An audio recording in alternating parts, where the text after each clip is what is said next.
Hi guys, this is Dan from Magic Pachinko with yet another short video on a vintage pachinko machine.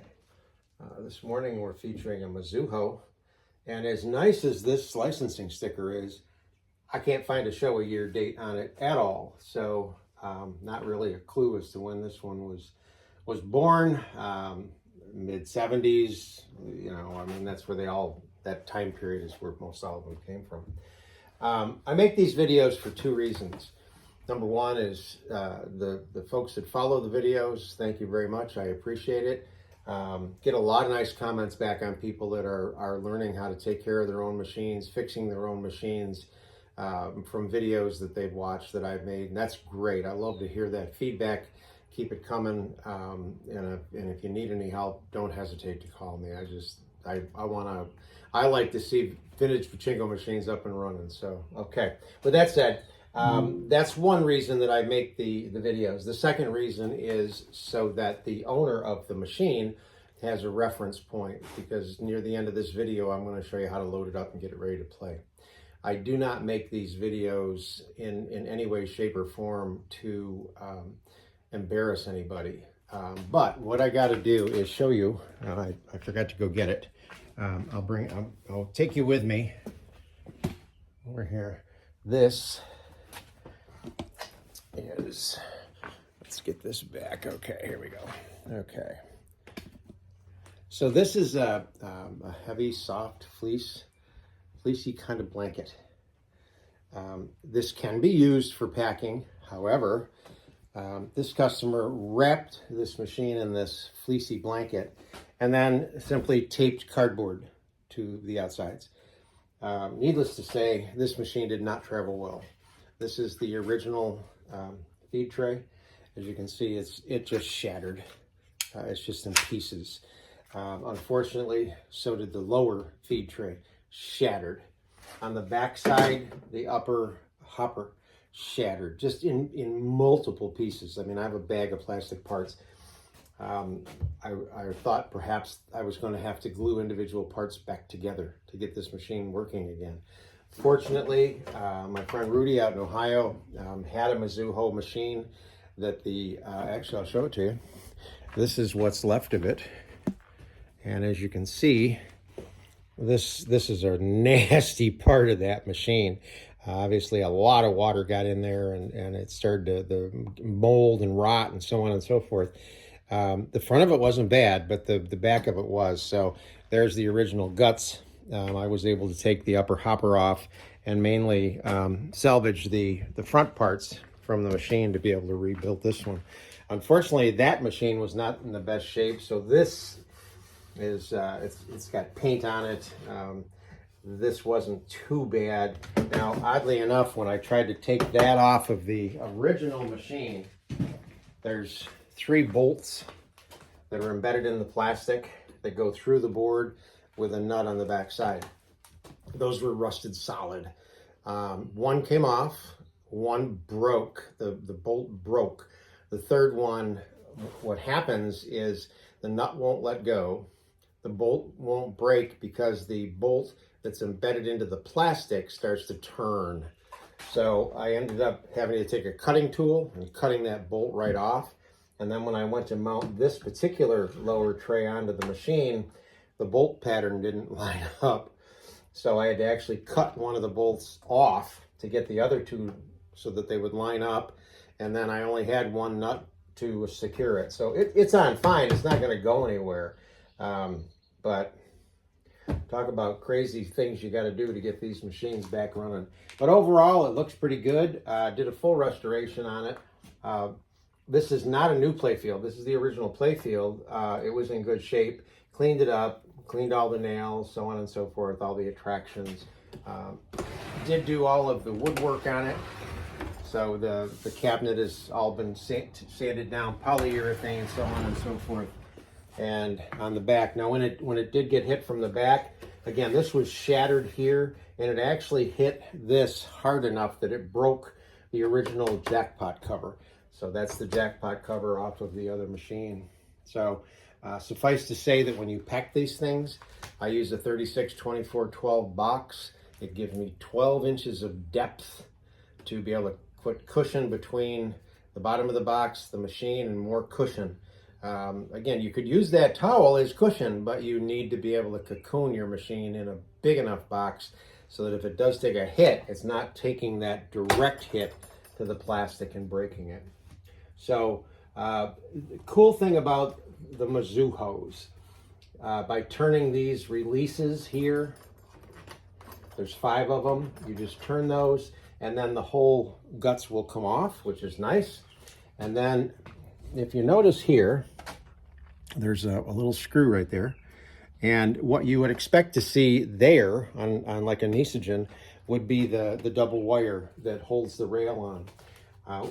What you do here is you simply back these screws out, and the rail has, instead of a wire, has a thicker piece that's threaded on the inside. So once you shove it through the board, you take that screw and drive the screw in and it opens it up and makes a nice secure thing there. So that was nice. That was easy to take the rails off.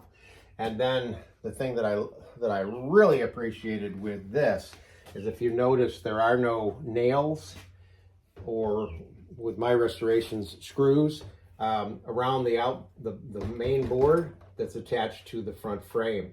What Mizuho did is, when they put the chrome frame on, rather than using a short screw just to screw into the wood, they used a much larger screw, and they went through the chrome frame, through the wooden front frame, and into the main board. So when you take all of the screws out for the front chrome frame, it then makes this board loose and it just comes right off. So from a restoration perspective, these machines are very easy to work on, or at least take apart.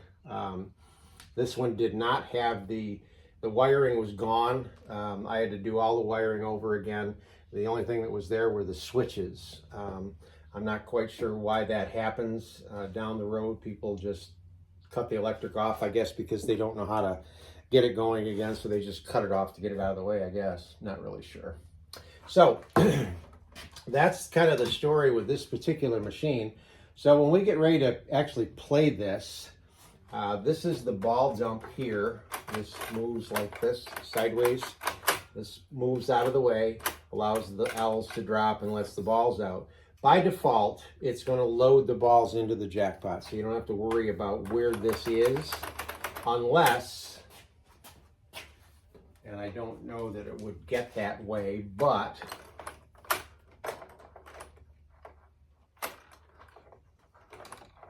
it's even hard to get them that way. If the L's, well, it will probably never happen, because by default the L's swing up where they should be. So don't worry about that. One thing you want to worry about is this. This is a maintenance piece. It keeps the balls, it'll stop the balls right here. Make sure this is just out of the way. So when you get ready, you just take a handful of balls and drop them in. Don't forget to plug it in to the power supply. And the ball out light will come on. It's dictated by this micro switch here. Okay. So if you notice, when I put the balls in, once you get enough of them in, you're going to get a double run of balls in the lower feed track, and they feed each side of the jackpot. Once you know the flow is right, you're just going to dump. If you bought a bag of 500, you're going to want to put 480 of them right here. It'll load it right up. You should have a double run all the way around to the jackpot. The jack shot should be full on both sides, and that's where they stop. So now the machine is primed and ready to play. The one other thing that you want to make sure of is that the seesaw is tipped up properly.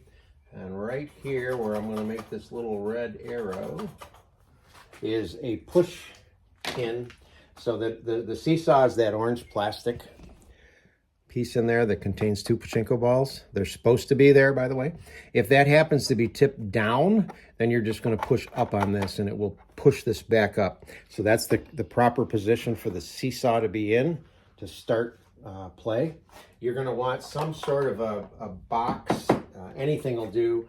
All it needs to do is be wide enough to catch the losing balls that come out here and the winning ball that drops out down here. So that's a legitimate little pachinko box, but it can be anything. It can be a shoe box, it can be a cardboard, you know, whatever.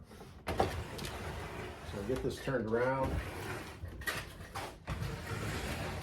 One of the things that I did is I put little spacers under the front feet to lean the machine back.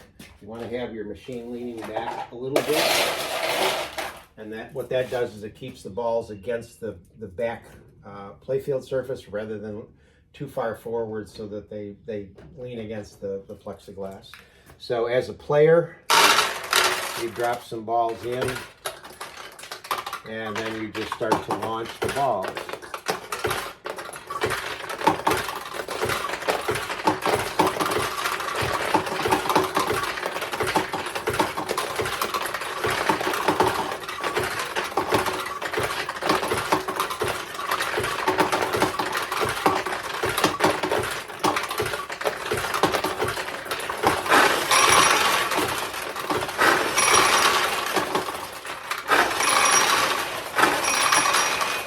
Okay, so obviously we got some multiple wins. Mainly what happened is the ball went in through the middle, and that's the idea when you play pachinko, is try to get the balls to drop down through the middle, because what that does is it then opens up the tulips and makes them larger targets. So the way that you launch a ball, all the way down and let it roll off your thumb. That's the jackpot light. This just came on. This says the machine is running low on balls. So what you do is you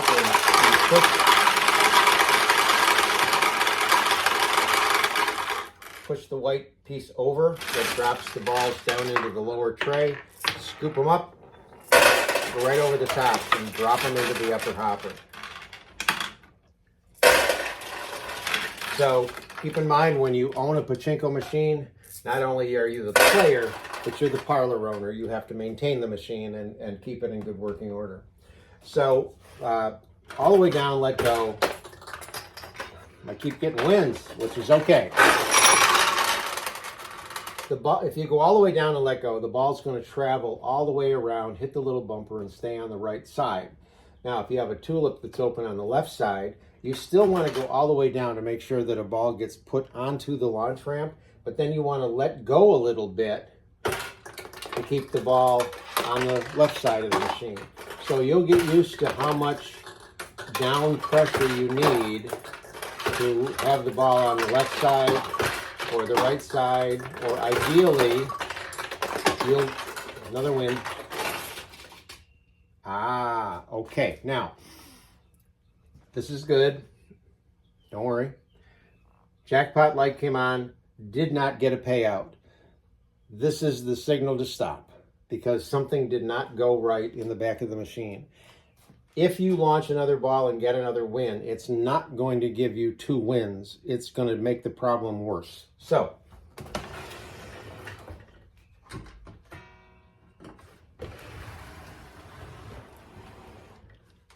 down here, the ball is, there's a ball right here. Now this ball did not push the jackpot arm all the way down and get out, okay? So by lifting on this, I got the arm to get down far enough. You may have to lift up on this little right here. This is, it's called the paper clip, to let the ball out. Whoa! Let the ball out.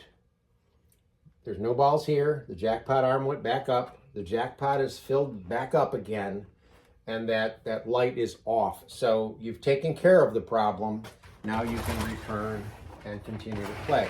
Again, if you get into a situation where you know you got to win and the machine doesn't pay out, don't keep playing, because all it'll do is jam balls up inside and make the problem worse.